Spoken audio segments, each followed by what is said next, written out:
Sa ngayon mga ka-chips, tayo na may magdadaing at ito'y nakabili kami ng medyo oking isda doon sa bata kaganina. Itong isda na ito ay ito yung talaga ay masarap idaing. Ang paghiwa nito mga ka-chips, ito na idadaan mo lang sa tayo tapos i-slide na pa punta pulo. Saka mo siya tapos tatanggalin mo talaga siya dito, yun yung hasang. Ito yung hasang niya ay kailangan natin i-remove lahat.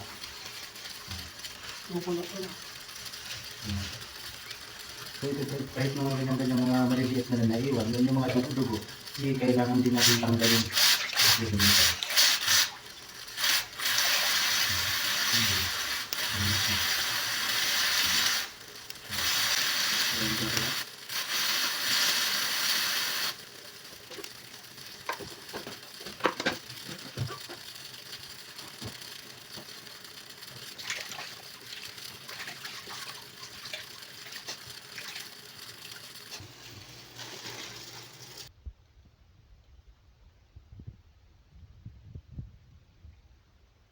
Maglalagay tayo ng asin. Ito ititimplahan natin ng 1:5. Yung 1:5, ito yung isang cup na rock salt at saka ng 5 cup na tubig.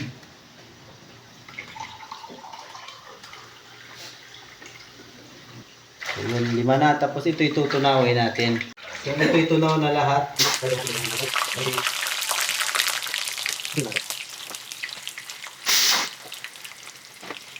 Kailangan ilubog talaga kayo. Within 5 minutes na nakababad siya dyan, ito yung 5 minutes na at atin na itong ibibilad. Hindi siya matabang, hindi rin siya maalat. Atin na ito ibibilad. Ito wala kasi kami buwaranan, kaya ito nilalagyan lang namin, ginagawa na lang namin ang paraan.